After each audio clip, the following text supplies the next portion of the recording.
Hello everyone, and welcome to Tripping the Creek. I am your host, Trip. Thank you for tuning in today. Today's episode is brought to you by YouTube. Not because they actually sponsor me or anything, but because without them, how on earth would I be able to get this out there so people would actually want to or could consume this podcast for their ears? And I also want to thank the 130 people who viewed my Loot Crate unboxing video. I was so ecstatic on a previous video that I had done when I got all of 17 views on it. It was like, wow, 17 people actually wish to watch a video of mine. Thank you all. And then I do a video with no planning. I had all of 2 minutes to think of, okay, how am I going to play this video off? Filmed it for however long it took and then put it up there on YouTube as fast as I could get it. And ironically, that one is the one that's gotten me the most views and 2 subscribers, which I thank my first 2 subscribers. I wanted to thank you by name. However, YouTube says that because you don't share your subscriptions, I'm not allowed to see who's actually subscribed to my channel. I don't understand exactly how that works, but hey, I didn't make up the rules. It was, though, kind of interesting for me. I originally wasn't going to talk about YouTube, but thinking about how excited I was to get so many views, it made me kind of retrospective on the history of YouTube and how far it's come over the years. I remember back, when it came out, it was a little bit of an oddity for me. I was still stuck with dial-up internet, where if you wanted to log on, you'd have to unplug the phone, and if somebody called you during that time period that you wanted to do something on the internet, it would kick you off. I remember being able to not watch YouTube at home, because even with the lower res videos that were being put up during that time period, I'm thinking all the way back to 2007, 2008, mind you, how difficult it was if you still had the dial-up system. I remember it was such a nice thing about going to college, because that was where I could actually watch YouTube. I know my parents, if they heard this, would freak out going, why did we pay money so you could go to college to watch YouTubes? But that was just part of the thing that I enjoyed about going to college, actually getting to watch YouTube videos at the time. Of course, back then, what was available on YouTube, pretty much not much of anything of quality. During that period, you did see, though, the introduction of some quality productions. I remember the first time I got introduced to That Guy with the Glasses, also known as Nostalgia Critic, or The Angry Video Game Nerd, that actually started with content in a structured, relatively well-scripted format. But even then, you didn't get to watch it on YouTube. They had their own sites that you had to go to watch it. It wasn't like you could just go, hey, I'm going to watch AVGN, and then suddenly switch over on YouTube, type in a new search category, and then hit, hey, I want to watch this guy or the other one after that. It was you had to go switch websites completely. YouTube still wasn't that big, especially in the gaming, very nerdy categories. It still wasn't that friendly a platform for it back in those days. But it was still nice what content was up there, which was mostly home video content, sort of like America's Funniest Home Videos, but in a little bit more structured format instead of that all natural. But you look at it today, you now have complete companies. The landscape has completely changed. It's no longer just, well, it still does include just random guys putting up videos because they enjoy doing it. I mean, that's what this channel is. French Creek Entertainment isn't French Creek Entertainment because it's a company. That's not the point behind it. French Creek Entertainment, it's sort of like a pretend TV station for me that goes along with the Micronation hobby that I have, which, small plug, if you want to see my in-character blog of what's going on during my life, but sort of upped to that of First Prince Jack Decker III, second First Prince of the Principality of French Creek, you can always go to FrenchCreekNation.com. But that's why I have the name French Creek Entertainment. I have no illusions that what I am is a vanity channel, that this is a hobby for me, that it's my outward form of self-expression. Unlike some of the big ones that have really made it on YouTube. Some of the ones I enjoy watching, of course, Good Mythical Morning. You've then got Geek and Sundry on YouTube. You've got Corridor Digital, Freddie Wong from Rocket Jump, and tons more I can't even think of as I'm doing this. But these companies that are able to exist, make money, be able to avoid classic cliche jobs, would not be able to exist without YouTube, or if not YouTube, the YouTube-like community that has been created around the video archive, video hosting format services like YouTube. These companies wouldn't be able to exist in the modern world. The evolution of YouTube has mainly been about breaking down barriers to entry into the movie film world. There was a time when if you wanted to create a video, you had to pay for it out of your own pocket, which you still have to do today, but to create the video, but then you would have to either have your own website to host it, which then you had the second issue of, okay, now I've got a website. Now if I want anybody to see it, I've got to pay to promote it. Now with tags, you can kind of get people to kind of go your way without having to pay millions of dollars in advertising like some companies have to every year, so that you can slowly grow your fan base from just 10 people like I had on one video to 130 on the Loot Crate unboxing. And without having to actually have the promotion and backing of gatekeepers anymore. In Hollywood, if you wanted to be big in the Hollywood business, you had to abide by the gatekeepers' rules.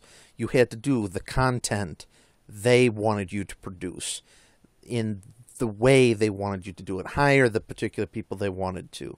With YouTube, you get to bypass a lot of that. A lot of these channels exist because they are true to the heart of what the people that created these channels want to produce. They're able to honestly produce material.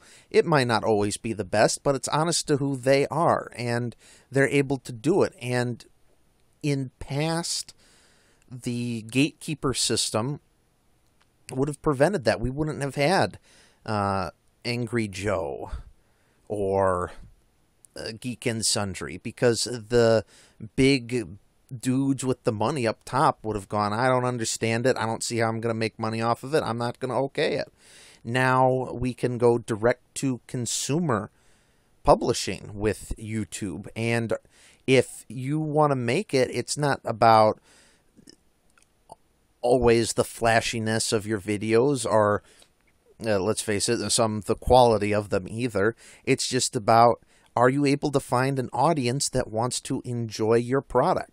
And if you have that audience, then you can make a living off of YouTube. If not, then you just do content because you enjoy it. Barriers to entry are also now lower for YouTube.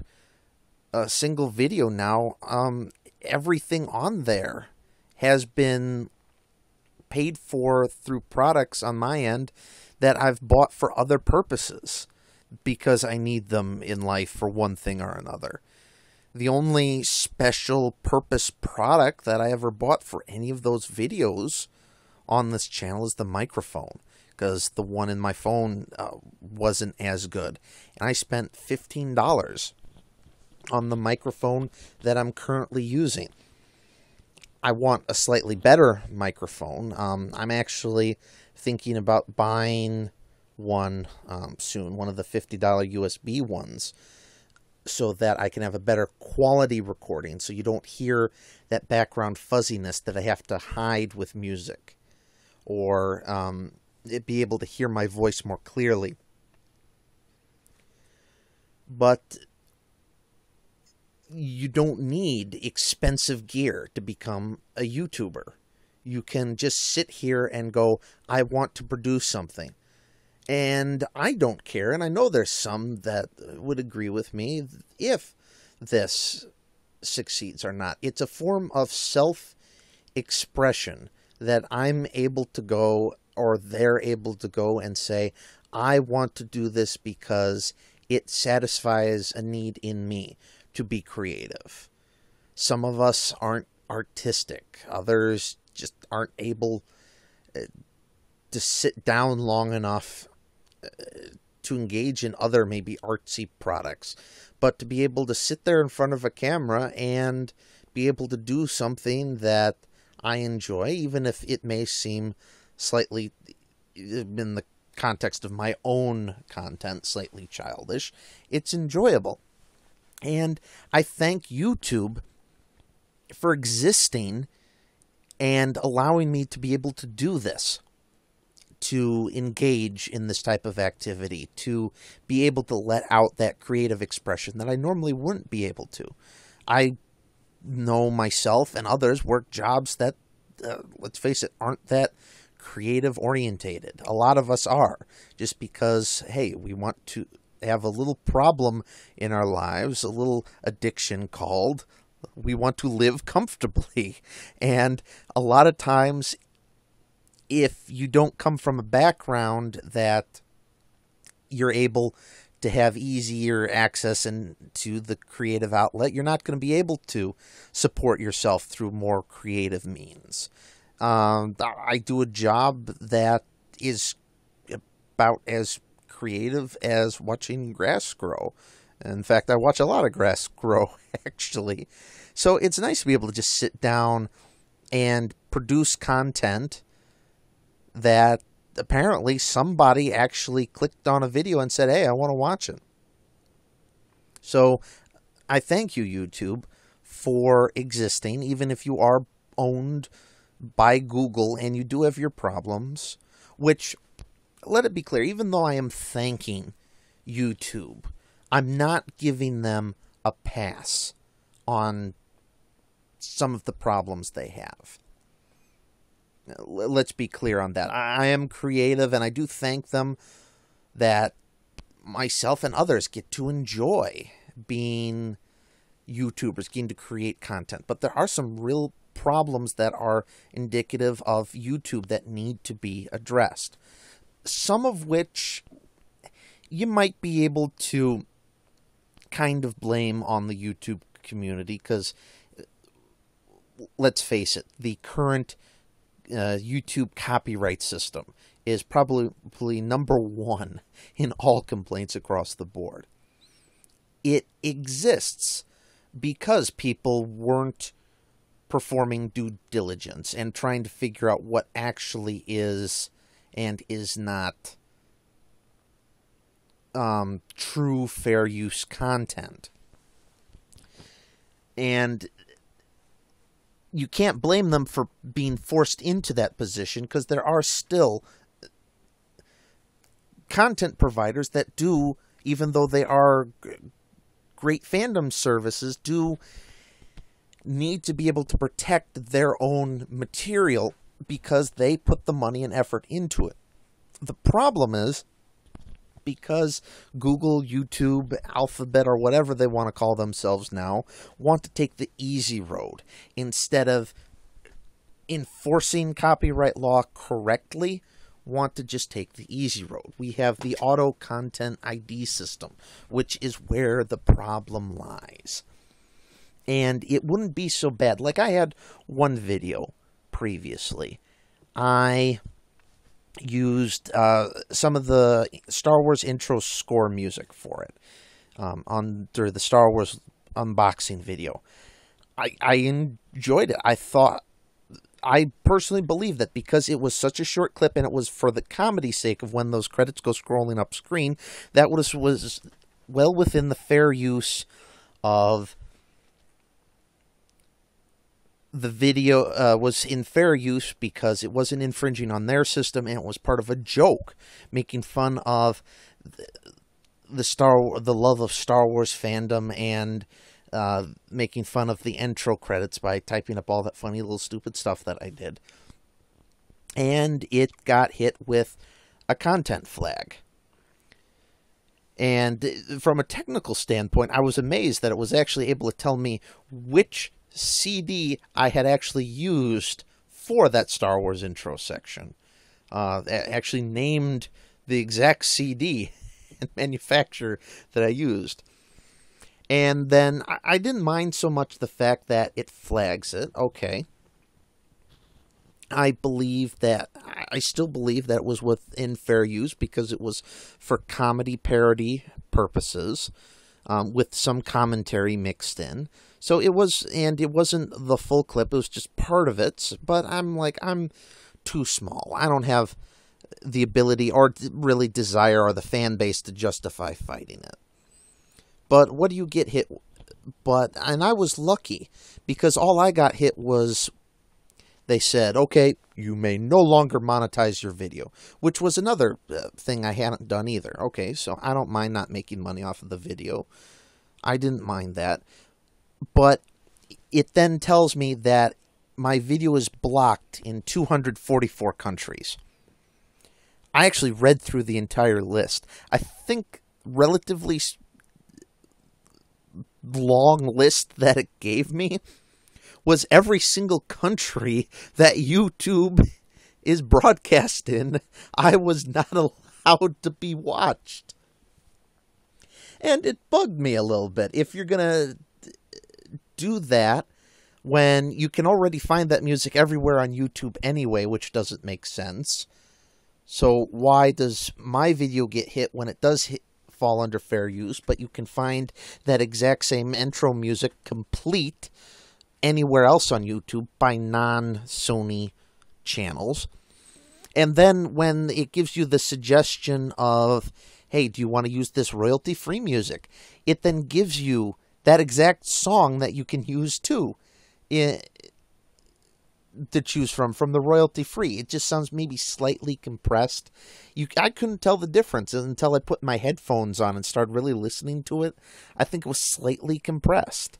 And I tried removing that song that I had and then replacing it with the Star Wars thing. It just became a big mess. And fighting with the YouTube video manager to get it all done, I finally was forced to leave it all blank. But I think relatively I was lucky in that whole exchange. It was just a content ID. It wasn't like, thankfully, Sony Music or whoever wasn't pushing it to go automatically, okay, copyright strike. Which I know I've heard that they've done some changes of how exactly copyright strikes are administered. Maybe if I'm now the way it works is that they give you a content ID, and it's only if you appeal it that they actually give you a strike against your channel, unless it's a really serious violation. But I should be able to fight that in a more effective fashion than just being able to go, okay, rather than just having to take it. That's the one problem that YouTube still does have. And some people's channels have been taken down for less. Not even that it's a true copyright violation, but just because somebody didn't like the video. And so they said, no, I want to file a copyright claim against XYZ and take them down and go, ha-ha, my fiendish plan to punish them for their content has worked. And it's a really sad fact that we've come to that in YouTube. It's no longer as magical, as glorious a place as it once was, because now you always have to be looking over your shoulder and go, is this completely within fair use? Especially since oftentimes it is completely within fair use. And it's not that you're looking over your shoulder for, did I use this in fair use? But is someone, their automated system, or is someone going to try to go after me for incorrect fair use violations? In particular, some other channels, like Nostalgia Critic, I know on Channel Awesome, has had that videos taken down and issues with copyright because some at the top said that, hey, I don't like the fact he's making fun of my movie. So even though it's completely within fair use for review, parody, comedy purposes, commentary purposes, I'm going to kick it off the YouTubes. And then if you appeal it, especially if I believe there was a Supreme Court case that said that you must consider fair use rights first before you can file for something to be taken down. And YouTube still doesn't abide by that. But as the nerd community, that's partly our responsibility to bring them to account and to atone for these issues that they create. One day, maybe we'll be able to just sit here on YouTube, produce content, and be able to do it properly. For those who do it within fair use, be able to do it without fear of, okay, is someone going to try to use the system against me, even though I am completely within the right and have my livelihood in danger for it. One day, let's hope that that does come about, and then YouTube will really be the wonderfully magical place it is. And all will be left to complain about is, why did so many people thumbs down my video? Which thankfully hasn't happened yet, but I would like to see a few thumbs up. So, thinking about this retrospective, where we've come from in YouTube, from personally, to where we are now, and the major issue that we have for it, I would like to challenge you. Get some discussion in the comments below. What is your opinion on the history? What are some stories of how you got into YouTube? Like, do you remember your first time? I sadly admit I don't, but I don't remember what my first video on YouTube was. Maybe someone does. Share those stories. Try to remember, even with their copyright issues, that without them we would not be able to enjoy the content that we do today. Nerd culture in general would not be as respected or as legitimized as it has become. Think about it. With YouTube, we're able to give voice to our opinions, our concerns, our desires. We're able to show off to a worldwide audience. Later today, when I look at the metrics, I may see that somebody in Zimbabwe or the UAE or Hong Kong decided to take a gander at a video. This level of my voice, my content, is able to touch lives of people completely around the globe. And others are able to touch lives, even more profound ways, with their bigger audiences that they are able to maintain. And as a nerd community, we're able to come together finally and say, hey, I'm not alone in my love of comic books. It's not just me. It's not just the couple of us while having to avoid getting the crap beaten out of us by the jocks. Instead, it's able to show, hey, nerd culture is here. and we're able to get now other groups who wouldn't necessarily have identified as nerds. I was hearing the term the other day. Somebody was saying "jerd," like jock nerd. Phrase is becoming popular. I think he was full of it. I've never heard that term before, but just think, one day it was either the jocks or the nerds. Now you can become both. Because everybody realizes without the nerds, we wouldn't have the video games, the movies, the iPhones. They build the stuff that the YouTubes that make our life worth enjoyable. Maybe not necessarily worth living, but make life enjoyable. Are able to build those things that we all use and love to be. And it's nice to be able to enter that nerd world of fantasy occasionally in the terms of LARPing or others. Because now, in our modern world where it's just sitting at a desk for hours at end, pushing numbers into a computer and wishing, why can't I have C-3PO or R2-D2 do this to me, do this for me, we can now, it would be nice to enter those fantasy realms that we always dream about. I would love to one day be Conan the Barbarian. I know for a fact I never will be, but that's why it's nice to cosplay as the bald, fat, white, middle-aged Conan the Barbarian. Yeah, I think I was going to be going somewhere with this point, and I now just have that image in my head of the bald, fat, middle-aged, white Conan the Barbarian.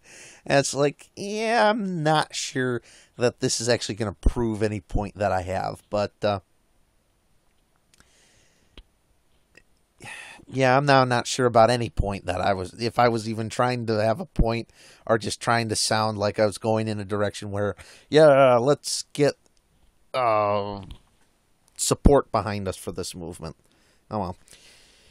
So, thank you all for listening to Trippin' the Creek. Also, if anyone can come up with a better name than Tripping the Creek, please put that in the comments below as well.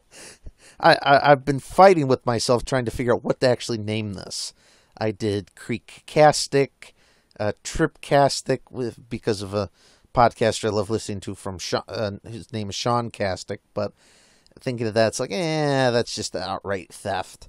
And then I thought of Trippin' the Creek, because my name's Trip, and I'm doing French Creek Entertainment. But then my brother reminded me, you do watch Trippin' the Rift. And I'm like, darn it, that sounds kind of stolen too. But so if anyone can provide a nicer name for a podcast, please put suggestions below. As always, please like it. That helps reach even further the number of people that you can reach with your own voice. And if you do want to be advised to get a little ding pop-up that lets you know, hey, a new video is available, hit the big red subscribe button down below. And let's get a discussion started in the comments. Thank you all for watching. I'll try to be putting up a video hopefully within the next week and be starting this weekly podcast. Hopefully we'll avoid calling it Tripping the Creek. As always, though, thank you for watching. Spasiba, до свидания, and remember, business buchayat! And I apologize as I'm looking at my Audacity, realizing I probably just blew out the eardrums of whoever was listening to this on headphones. Again, spasiba, до свидания, and apologize for blowing the eardrums out. Bye.